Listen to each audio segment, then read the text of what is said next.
ഇറാനെതിരെ ദിവസങ്ങളോ ആഴ്ചകളോ നീണ്ടു നിൽക്കുന്ന ഒരു യുദ്ധം തുടരുമെന്നാണ് ഇപ്പോൾ അമേരിക്കയുടെ ഔദ്യോഗിക വൃത്തങ്ങൾ അറിയിക്കുന്നത്.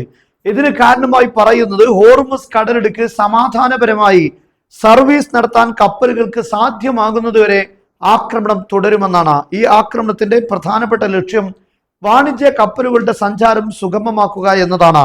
ഇറാൻ നിലവിൽ വാണിജ്യ കപ്പലുകൾക്ക് നേരെ ആക്രമണം നടത്തുന്നു.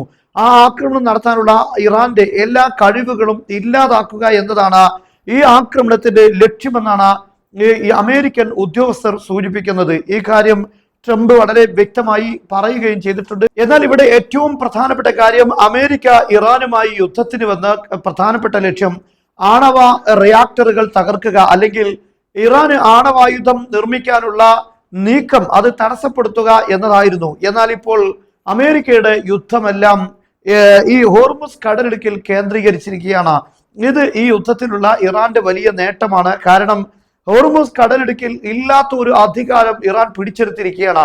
ഇപ്പോൾ അത് വീണ്ടെടുക്കാൻ വേണ്ടിയാണ് അമേരിക്ക യുദ്ധം ചെയ്യുന്നത്. എന്ന് പറഞ്ഞാൽ ഒരു പുതിയ കാര്യം അമേരിക്കക്ക് നേടിയെടുക്കാൻ സാധിച്ചിട്ടില്ല. ഈ യുദ്ധത്തിലൂടെ അമേരിക്കക്ക് നഷ്ടമായ കാര്യം തിരിച്ചു പിടിക്കാനാണ് ഇപ്പോൾ അമേരിക്ക കഠിനമായി ശ്രമിച്ചുകൊണ്ടിരിക്കുന്നത്.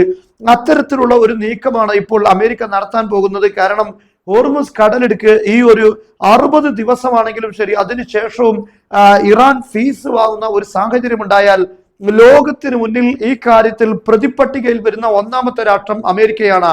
കാരണം ഒരു ഫീസും ഇല്ലാതെ കപ്പലുകൾ നീക്കം നടത്തിയിരുന്ന ഈ കടലിടുക്ക് ഇപ്പോൾ അമേരിക്ക ഇറാനുമായി യുദ്ധത്തിലേക്ക് വന്നതിന് ശേഷം വലിയ പ്രയാസം ലോകത്തുണ്ടാക്കി. എന്നാൽ ഇറാന്റെ ആണവ കേന്ദ്രങ്ങളോ ആണവ നിലയങ്ങളോ ഇത്തരം കാര്യങ്ങളൊന്നും തന്നെ തകർക്കാനോ അല്ലെങ്കിൽ ഇറാനെ പിന്തിരിപ്പിക്കാനോ ഇറാന് ഒരു ഡീലിംഗിലേക്ക് എത്തിക്കാനോ അമേരിക്കക്ക് കഴിഞ്ഞതുമില്ല. അങ്ങനെ വരുമ്പോൾ ഒരു സമ്പൂർണ്ണ പരാജയമാണ് അമേരിക്കയുടെ യുദ്ധം എന്ന് വരും. അതുകൊണ്ട് ഇത് തുറക്കുക, ഹോർമുസ് കടലെടുക്കുന്നത് ചുരുങ്ങിയത് തുറന്നിടുക എന്നതെങ്കിലും അമേരിക്കയുടെ ഇപ്പോഴത്തെ അഭിമാന പ്രശ്നമാണ്.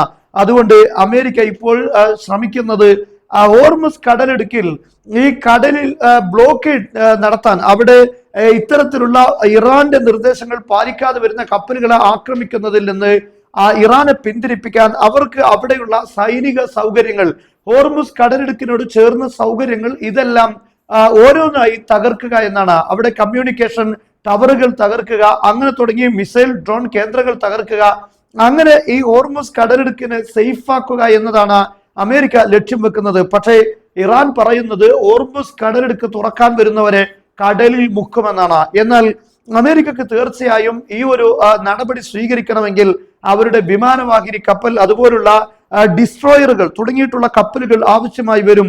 എന്നാൽ ആ കപ്പലുകൾക്ക് നേരെ ഇറാൻ ആക്രമിക്കുന്ന സാഹചര്യം ഉണ്ടായാൽ വീണ്ടും അമേരിക്ക പയറ്റിയ പണി തന്നെ വീണ്ടും പയറ്റുന്ന സാഹചര്യത്തിലേക്ക് പോകും. അതായത് നീക്കം നടത്തി പരാജയപ്പെട്ട കാര്യം വീണ്ടും അത് പരിശോധിക്കുക എന്ന ഒരു ദുരന്തപൂർണമായ ഒരു സാഹചര്യത്തിലേക്ക് അമേരിക്ക കടന്നു വരുന്നതായി നമുക്കതിനെ അനുമാനിക്കാൻ സാധിക്കും. എന്തായിരുന്നാലും ഇനിയും യുദ്ധം നീളുമോ എന്ന ആശങ്ക തന്നെയാണ് ലോകത്തിപ്പോൾ നിലനിൽക്കുന്നത്.